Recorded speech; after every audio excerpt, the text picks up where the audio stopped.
ഇന്ന് നമുക്കൊരു heart shape കേക്കിൻ്റെ ഡെക്കറേഷൻ വീഡിയോ കണ്ടു നോക്കാമേ. അപ്പോൾ അതിന് വേണ്ടിയിട്ട് കേക്ക് ഞാനിവിടെ ഫ്രിഡ്ജിൽ വെച്ച് നല്ലോണം ഒന്ന് സെറ്റാക്കി എടുത്തിട്ടുണ്ട്. ഐസിങ് എല്ലാം കഴിഞ്ഞ ശേഷം എന്നിട്ട് അതിൻ്റെ ഹാഫ് പോർഷനിൽ ക്രംസ് ഇട്ട് കൊടുക്കുന്ന ഒരു ഡിസൈനാണ് കസ്റ്റമർ എനിക്ക് അയച്ചു തന്നിട്ടുണ്ടായിരുന്നത്. ഹാഫ് പോർഷൻ ആണെങ്കിലും പക്ഷേ അത് സ്ട്രെയിറ്റ് ആയിട്ടല്ല കേട്ടോ, കുറച്ച് ഒന്ന് വളഞ്ഞൊക്കെ ഇരിക്കുന്ന ഒരു ടൈപ്പിലാണ് എനിക്ക് മോഡൽ തന്നിരുന്നത്.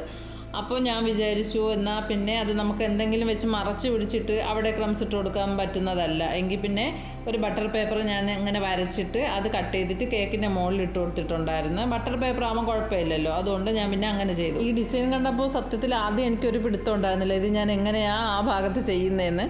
പിന്നെയാണ് എനിക്ക് ഇങ്ങനെ ഒരു ബുദ്ധി തോന്നിയത്. അപ്പോൾ ഞാൻ ബട്ടർ പേപ്പർ കട്ട് ചെയ്ത് അതിൻ്റെ മുകളിൽ ഇട്ട് കൊടുത്തെങ്കിലും അതിൻ്റെ എൻഡ് ഭാഗം മാത്രമേ ക്രീമിൽ ഞാനൊന്ന് ജസ്റ്റ് ഒന്ന് പ്രസ് ചെയ്ത് കൊടുക്കുന്നുള്ളൂ. ബാക്കി ഭാഗം മാക്സിമം കേക്കിൽ ടച്ച് ആവാതെയാണ് ഞാൻ ബട്ടർ പേപ്പർ നിർത്തിയിട്ടുണ്ടായിരുന്നത്.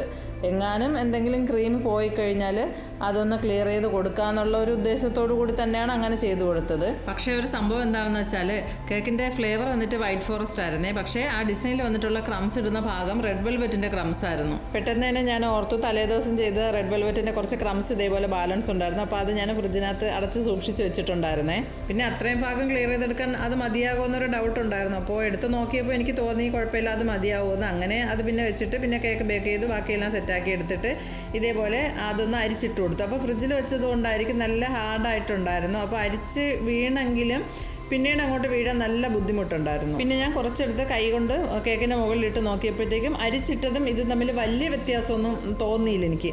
അപ്പോൾ പിന്നെ ഞാൻ ബാക്കിയും കൂടി ഇതേപോലെ കൈ കൊണ്ട് തന്നെയാണ് ഇട്ട് കൊടുത്തിട്ടുള്ളത്. സാധാരണ നമ്മൾ അങ്ങനെ കേക്കിൽ ഇട്ട് കൊടുക്കുമ്പോൾ നമ്മൾ കൈ കൊണ്ട് ഇട്ട് കൊടുക്കുന്നതും അരിച്ചിട്ട് കൊടുക്കുന്നതും തമ്മിൽ നല്ല വ്യത്യാസമുണ്ട്.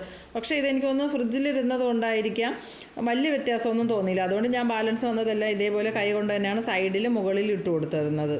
ഇതേപോലെ റെഡ് വെൽവെറ്റ് ഡിസൈനൊക്കെ ചെയ്തിട്ട് ബാലൻസ് ഇടുന്ന ക്രംസ് ഉണ്ടെങ്കിൽ നല്ലോണം ടൈറ്റായിട്ട് ഒരു ടിന്നിലിട്ട് അടച്ച് സൂക്ഷിച്ച് ഫ്രിഡ്ജിൽ വെച്ചിരുന്നാൽ നമുക്ക് പെട്ടെന്ന് വരുന്ന ഓർഡറൊക്കെ ഉണ്ടല്ലോ, ഡിസൈനൊന്നും പെട്ടെന്ന് ഒരുപാട് സമയമെടുത്ത് നമുക്ക് ചെയ്യാൻ പറ്റാത്ത ഓർഡേഴ്സൊക്കെ വരുമ്പോൾ, സമയം കിട്ടാതെ വരുമ്പോൾ പെട്ടെന്ന് തന്നെ ക്രംസൊക്കെ ഇട്ടിട്ട് ജസ്റ്റ് എന്തെങ്കിലും ഒരു ചോക്ലേറ്റ് ഡെക്കറേഷനൊക്കെ വെച്ച് കൊടുത്തിട്ട് നമുക്ക് പെട്ടെന്ന് തന്നെ ഡെലിവറി ചെയ്യാൻ പറ്റും. അധികം ഡെക്കറേഷൻ ഒന്നും ചെയ്യാൻ സമയം കിട്ടാതെ വരുമ്പോൾ. അപ്പോൾ അങ്ങനെ അടച്ച് സൂക്ഷിച്ച് വെച്ചിരുന്നാൽ അത് കംപ്ലൈൻ്റ് ഒന്നും വരുന്നൊന്നുമില്ല.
പിന്നെ ബട്ടർ പേപ്പർ എടുക്കുമ്പോൾ ശ്രദ്ധിച്ച് വേണം എടുക്കാൻ. അതായത് നമ്മുടെ ക്രംസ് ഇല്ലാത്ത ഭാഗത്തോട്ട് വീഴാത്ത രീതിയിൽ ബട്ടർ പേപ്പർ ഉയർത്തി ആ ക്രംസ് ഉള്ള ഭാഗത്തോട്ട് ആക്കി അങ്ങ് എടുത്തു കൊടുക്കുക. അപ്പോൾ ബട്ടർ പേപ്പറിൽ ഇരിക്കുന്നത് ഒരുപക്ഷെ വീണാലും ആ വശത്തോട്ടേ വീഴുള്ളൂ. ഇപ്പുറത്തെ ഭാഗത്തോട്ട് വീഴാത്ത രീതിയിൽ ഉയർത്തി അങ്ങ് എടുത്തു കൊടുത്താൽ മതി.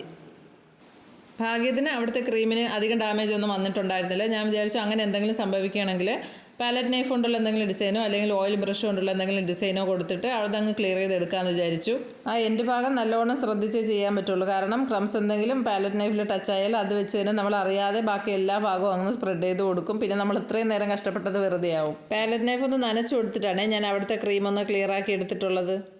പിന്നെ എനിക്ക് തന്നിരുന്ന ഡിസൈനിൽ ഇത്രയും ഭാഗം ചെയ്തിട്ട് ആ വൈറ്റ് പോർഷൻ ഉണ്ടല്ലോ അവിടെ 1-2 ചോക്ലേറ്റ് ഡെക്കറേഷനും കൂടെ വെച്ച് കൊടുത്തിട്ടുണ്ടായിരുന്നു. അത്രേ ഉണ്ടായിരുന്നുള്ളൂ അതിനകത്ത്. അപ്പോൾ എന്നോട് പറഞ്ഞത് അങ്ങനെ തന്നെ ചെയ്യണമെന്നില്ല, എന്തെങ്കിലും ചെറിയ വ്യത്യാസങ്ങളൊക്കെ വരുത്തി ചെയ്തോളാൻ പറഞ്ഞിട്ടുണ്ടായിരുന്നു. അതായത് ഫ്ലവേഴ്സ് എന്തെങ്കിലും വെക്കാൻ പറ്റുവാണെങ്കിൽ അതും കൂടി ഉൾപ്പെടുത്തിയാൽ കൊള്ളാമെന്ന് പറഞ്ഞിരുന്നേ.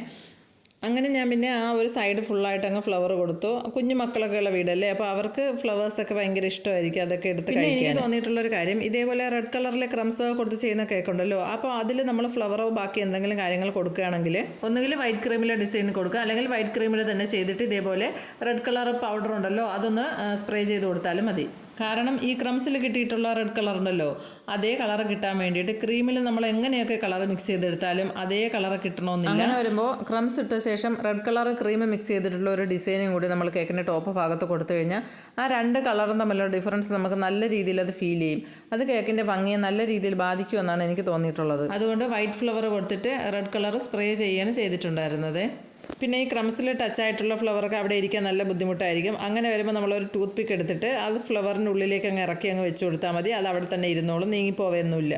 പിന്നെ ഒരു ടോപ്പറും വെച്ച് കൊടുത്തിട്ട് നൈമും കൂടി എഴുതി കൊടുത്തിട്ടുണ്ട്. നൈമ് ഫോണ്ടൻറ്റിൽ കട്ട് ചെയ്തെടുത്തതാണ്. പിന്നെ ടോപ്പർ ഞാൻ പ്രിൻ്റ് എടുത്തിട്ടുള്ളതാണ്, അത് കട്ട് ചെയ്തെടുത്തതാണ്.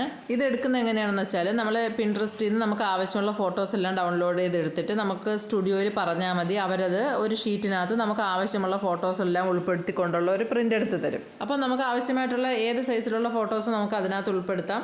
നമ്മൾ ഷീറ്റിൻ്റെ എല്ലാ ഫോട്ടോസിൻ്റെ സൈസ് അനുസരിച്ചാണ് നമുക്ക് എടുക്കാൻ പറ്റുന്നത്. അതായത് നമ്മൾ ചെറിയ ഫോട്ടോസ് ആണെങ്കിൽ കുറച്ച് അധികം നിൽക്കും, വലിയ ഫോട്ടോസ് സൈസ് വലുതാണെങ്കിൽ അതിനനുസരിച്ചിട്ടായിരിക്കും നിൽക്കുന്നത്.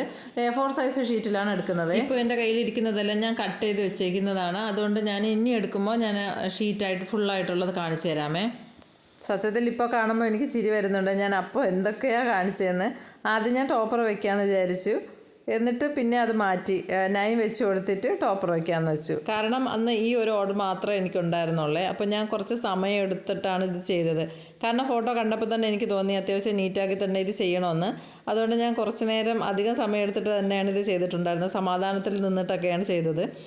കാരണം അല്ലെങ്കിൽ നമ്മൾ പെട്ടെന്ന് ചെയ്ത് തീർക്കാനല്ലേ നോക്കുന്നത്. ഇത് പിന്നെ അങ്ങനെയൊന്നും ഇല്ലാത്തതുകൊണ്ട് ഞാൻ കുറച്ച് ടൈം എടുത്തിട്ടാണ് നിന്ന് ചെയ്തിട്ടുണ്ടായിരുന്നത്.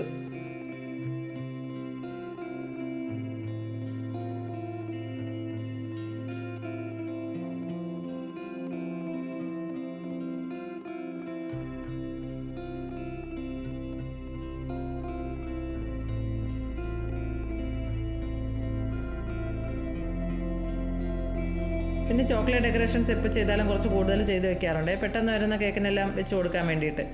അപ്പോൾ അങ്ങനെ ചെയ്ത് വെച്ചതിൽ കുറച്ച് ബാലൻസ് ഉണ്ടായിരുന്നു. അപ്പോൾ അതിൽ ഒരെണ്ണം ഞാൻ എടുത്ത് നോക്കിയപ്പോൾ അത് പിങ്ക് കളറായിരുന്നു. അപ്പോൾ അത് ഇതിനകത്ത് എന്തായാലും മാച്ച് ആവണുണ്ടായിരുന്നില്ല. പിന്നെ അത് മാറ്റിയിട്ട് ഇതേപോലെ ഡാർക്ക് ചോക്ലേറ്റിൽ ചെയ്തതുണ്ടായിരുന്നു. അപ്പോൾ അത് ഞാനൊന്ന് വെച്ച് കൊടുത്തിട്ട് അത് കേക്കിലേക്ക് നല്ലോണം ഒന്ന് പ്രസ് ചെയ്ത് വെച്ചിട്ടുണ്ടായിരുന്നു. അവിടെ ക്രംസ് അല്ലേ, അപ്പോൾ അതെന്തായാലും ഇളകി പോരാൻ സാധ്യത ഉള്ളതുകൊണ്ട് ഒന്ന് പ്രസ് ചെയ്ത് വെച്ച് കൊടുത്തിട്ടുണ്ടായിരുന്നു.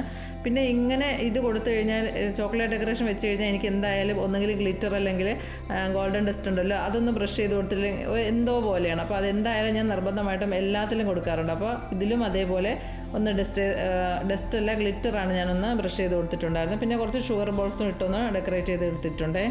അപ്പോൾ വീഡിയോ ഇഷ്ടപ്പെട്ടെങ്കിൽ ലൈക്ക് ചെയ്യാനും ഷെയർ ചെയ്യാനും സബ്സ്ക്രൈബ് ചെയ്യാനും പിന്നെ കമൻറ്റ് ചെയ്യാനും മറന്നു പോകല്ലേ.